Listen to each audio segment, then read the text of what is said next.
வணக்கம். த ஃபிளிக்ஸ் ஜெட்ஸ் தமிழ் சேனலுக்கு வந்ததுக்கு நன்றி. இந்திய மற்றும் உலக மொழிகளில் உள்ள படம் மற்றும் சீரியல்ஸை அலசி ஆராய்ஞ்சி அக்குவேர் ஆணிவேர் ஆக்கி பார்க்கலாமா வேணாமான்னு நீங்க முடிவு பண்றதுக்கு ஒரு ரேட்டிங் கொடுக்கறது தான் என்னுடைய வேலை. வாங்க இன்னைய வீடியோக்குள்ள போகலாம். இன்னைக்கு நாம பார்க்க போறது ரீச்சர் சீசன் 2 and 3 விமர்சனம். அமேசான் பிரைம்ல இந்த ரீச்சர் சீரீஸ் வெளியாகி இது வரைக்கும் 3 சீசன் வந்துருக்கு. சீசன் 1 ரிவ்யூ ஏற்கனவே நம்ம சேனல்ல இருக்கு. லிங்க்ஸை கடைசியில் கொடுத்துருக்கேன், கண்டிப்பா பாருங்க. சீசன் 2 ஒரு 1.5 வருஷத்துக்கு முன்னாடி வந்தது. சீசன் 3 இப்போ ரிலீஸ் ஆயிருக்கு. லீ சைல்டு அப்படிங்கிறவருடைய நாவல்ஸை பேஸ் பண்ணி எடுக்கப்பட்ட இந்த இங்கிலீஷ் சீரீஸ் தமிழ் மற்றும் இதர இந்திய மொழிகள்லயே டப்பிங்ல அவைலபிளா இருக்கு. ஆலன் ரிச்சன் ரீச்சரா நடிக்கிற இந்த சீரீஸை இயக்கினது நிக் சாண்டோரா. ரீச்சர் பாத்திரத்தை பத்தி டீட்டெயிலா நான் சீசன் 1லயே சொல்லியிருக்கேன். சுருக்கமா சொல்லணும்னா ரீச்சர் ஒரு லோனர்.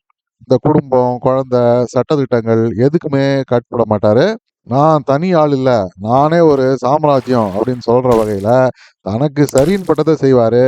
அடிதடி கொலை வரைக்கும் தனக்கு சரின்னு பட்டா செய்ய தயங்கவே மாட்டாரு. அதையும் கிளீனா மாட்டிக்காம செய்யற அளவுக்கு இவருக்கு திறமை இருக்கு. ஒரே இடத்துல ரொம்ப காலம் தங்காத ஒரு நாடோடி வாழ்க்கை. அவருக்கு சொந்த வீடு, அட்ரஸ், ஃபோன் கூட கிடையாது. ஆர்மியில வர பென்ஷன் பணம் அதை வச்சுதான் தன்னுடைய வாழ்க்கையை ஓட்டுறாரு. இவருக்கு ஆர்மி காலத்திலேயே கூட வேலை செஞ்ச சில நண்பர்களை தவிர வேற யாரும் சொந்த பந்தம்னு சொல்லிக்கிறதுக்கு கிடையாது. சீசன் 2ல இவர் பென்ஷன் பணத்தை ஏடிஎம்ல இருந்து எடுக்கும் பொழுது அதுல இவருக்கு ஒரு ஹிடன் மெசேஜ் கிடைக்குது. அதை வச்சு தன் ஆர்மி காலத்துல இருந்து நீக்லி அப்படிங்கிற ஒரு பெண் ஆபீசர், இவருடைய ரொம்ப நெருங்கிய நட்பு உள்ளவங்க, பிரைவேட் டிடெக்டிவா இப்போ இருக்காங்க. அவங்க இவரை அவசரமா தொடர்பு கொள்ள நினைக்கிறாங்க அப்படிங்கறத தெரிஞ்சுக்கிறாரு. அவங்கள கான்டாக்ட் பண்ண பிறகு இவருடைய ஆர்மி டீம்ல உள்ள ஒரு 7-8 பேர்ல ஒருத்தர் ஹெலிகாப்டர்ல இருந்து வீசப்பட்டு மர்மமான முறையில சமீபத்துல இறந்து போனது தெரிய வருது. விசாரிக்க மேலும் ஒரு 1-2 பேர் அதே டீம்ல இருந்து மர்மமான முறையில சமீபத்துல இறந்து போயிருக்காங்க அப்படிங்கறதும் தெரிய வருது. மீண்டும் பாக்கி இருக்கிற டீமை ஒன்னா சேர்த்து விசாரணைய தன் பாணியில துவக்கிறாரு ரீச்சர். பழைய டீம்மேட்ல உள்ள டேவிட் அப்படிங்கிறவரு, அதுக்கப்புறம் கார்லா. இந்த கார்லா ஒரு காலத்துல ரீச்சருடைய கேர்ள் ஃப்ரெண்டா இருந்திருக்காங்க. இவங்க எல்லாருமே கொஞ்சம் கொஞ்சமா துலக்க ஆரம்பிக்கிறாங்க. இதுல நியூயார்க் போலீஸ்ல ரூசோ அப்படின்னு ஒரு டிடெக்டிவும் இவங்களோட சேர்ந்துக்கிறாரு. பெரிய weapons company, missile technology, America senator, terrorist அப்படின்னு இந்த விஷயம் பெருசாகிட்டே போகுது. கடைசியில தன் டீம்மேட்ஸோட சாவுக்கு காரணமானவங்களை பழி வாங்குறது மட்டும் இல்லாம ஒரு பெரிய டெரரிஸ்ட் அட்டாக்கையும் எப்படி இவங்கெல்லாம் சேர்ந்து முறியடிக்கிறாங்க அப்படின்னு சொல்றதுதான் சீசன் 2 மீதி கதை. சீசன் 1 மாதிரியே ஆக்ஷன், காமெடி, த்ரில்லுன்னு ஏகப்பட்டது இந்த சீசன்லயும் உண்டு. எல்லாமே big budget Hollywood level action sequences. Hollywood படங்களுக்கு இணையான gun fight, explosions, hand to hand combat அப்படின்னு எல்லாமே இதுல உண்டு. ஆனா சீசன் 1 அளவுக்கு கதையில வலுவில்லை, பொழுதுபோக்கு மட்டும்தான், டைம் பாஸ்க்காக. ஆனா கண்டிப்பா பார்க்கலாம். சீசன் 3 சீசன் 2 விட பெட்டராகவே எடுக்கப்பட்ட கதை. இன்ஃபேக்ட் சீசன் 1 உடையும் இது பெட்டரா இருந்தது, விறுவிறுப்பா இருந்தது அப்படின்னு நான் நினைக்கிறேன். எல்லா சீசன்லயும் வரா மாதிரியே இதுலயும் ஒரு டிஇஏ ஏஜென்ட் சூசன் டஃபி அப்படிங்கிறவங்க ரீச்சரோட கேர்ள் ஃப்ரெண்டா வருவாங்க. பல வருடங்களுக்கு முன்னாடி ஆர்மியில இருக்கும் பொழுது தன் கையாலே போட்டு தள்ளின பின் அப்படிங்கிற ஒரு கொடூரமான சைக்கோபாத்திக் ஆசாமிய திடீர்னு உயிரோட பாக்குறாரு ரீச்சர் ஒரு நாள். அதன் பிறகு நடக்கிற சம்பவங்கள்ல ட்ரக் ஸ்மக்லிங்ஸை பத்தி டீல் பண்ற டிஇஏ அப்படிங்கிற ஏஜென்சியோடைய பார்வையில ரீச்சர் விடுறாரு.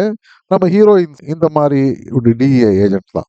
இவங்க கண்காணிச்சுட்டு இருக்கிற பிசார் பசார் அப்படின்னு ஒரு நிறுவனம், அதோடைய ஓனர் பெக். இவங்களுக்கும் அந்த குவின்னுக்கும் ஏதோ ஒரு சம்பந்தம் இருக்கு. ரீச்சருக்கு இந்த பெக் பத்திலாம் கவலை இல்லை, குவின் தான் அவருடைய மெயின் டார்கெட்டு.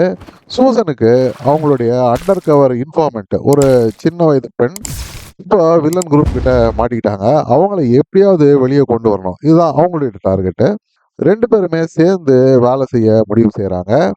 பெக்கோட மகன் ரிச்சர்டோட பாடி கார்டா எப்படியோ வேலைக்கு சேர்ந்துடுறாரு ரீச்சர். இதுக்கப்புறம் கொஞ்சம் கொஞ்சமா விசாரிச்சு பல திடுக்கிடும் உண்மைகளை தெரிஞ்சுக்கிறாரு. கடைசியா அந்த போலீஸ் இன்ஃபார்மர் பொண்ணை காப்பாற்ற முடிஞ்சுதா, பின்ன இந்த முறையாவது சரியா போட்டு தள்ள முடிஞ்சுதா, இதுதான் இந்த சீரீஸோட மீதி கதையே. ஆனா இந்த சீரீஸோட பெரிய ஸ்டார் அட்ராக்ஷனே பாலி அப்படின்னு வில்லன் குரூப்ல இருக்கிற ஒரு பெரிய மாமிச மலை தான். ரீச்சரே ஒரு 6 அடி 5 அங்குலத்துக்கு ஸ்வார்சனகர் சைஸுக்கு இருப்பாரு. ஆனா இந்த பாலி பாத்திரத்துல டச் ஜெயண்ட்னு சொல்லப்படுற ஒரு டச் பாடி பில்டரான ஒலிவியர் ரிச்டர் அப்படிங்கிறவரை போட்டிருக்காங்க. இவருக்கு முன்னாடி ரீச்சரே சும்மா எளிய அளவுக்கு தான் இருப்பாரு. சாதாரணமாவே இந்த சீரிஸ்ல ஆக்ஷன் சீன் எல்லாமே தூள் கலப்பம். இதுல ஒரு படி மேல போய் ரீச்சரும் பாலியும் வர பல காட்சிகள் எல்லாமே அமர்க்களமா, டிராமாட்டிக்கா அடுத்தது என்ன ஆகும் நம்ம எதிர்பார்க்குற அளவுக்கு எடுத்திருக்காங்க. ஆக்ஷன் ஃபேன்ஸுக்கு டோட்டல் சாட்டிஸ்ஃபேக்ஷன் கேரண்டீட். மத்தபடி ஆலன் ரிச்சன் ரொம்பவே நல்லா நடிப்பாரு. வெறும் ஆக்ஷன் ஸ்டார் மட்டுமில்ல, ஆக்டிங்லயும் கை தேர்ந்தவர் தான் ஆலன் ரிச்சன். மத்த கேரக்டர்ஸ்ல நடிச்சவங்களும் நல்லாவே நடிச்சிருப்பாங்க. செட்ஸு, சினிமாட்டோகிராஃபி, ஸ்டண்ட்ஸு எல்லாமே டாப் நாட்ச் உலக தரத்துக்கு இருக்கும். சரி, அப்போ இந்த சீரிஸ பார்க்கலாமா, வேணாமா அப்படின்னு கேட்டாக்கா, ரீச்சர் ஒரு கிளீனான ஆக்ஷன் என்டர்டெய்னர். இந்த காலத்துல வர தேவையில்லாத இந்த வோக், பொலிட்டிக்கல் மெசேஜிங் எதுவும் இல்லாம பொழுதுபோக்குக்காக மட்டுமே எடுக்கப்பட்ட ஒரு சீரிஸ். ரீச்சர் தான் இதுல எல்லாமே. இந்த மாதிரி கிளாசிக்கான ஹாலிவுட் ஆக்ஷன் ஃபேன்ஸாக இருந்தாலும் சரி, ஜென்ரல் ஆடியன்ஸா இருந்தாலும் சரி, நல்ல பொழுதுபோக்கான சீரிஸ் தான் இந்த ரீச்சர். ஒரு வீக்கெண்ட்ல ஒரு சீசனை பார்த்து முடிச்சிடலாம். தமிழ் டப்பிங்லயே அவைலபிளா இருக்கு. ஆனா ஒரு சில நெருக்கமான காட்சிகள், அதீதமான வயலன்ஸ் இதெல்லாம் இருக்கிறதுனால இது ஒரு ஏ சர்டிஃபைட் சீரிஸ். கண்டிப்பா மிஸ் பண்ணாம பாருங்க.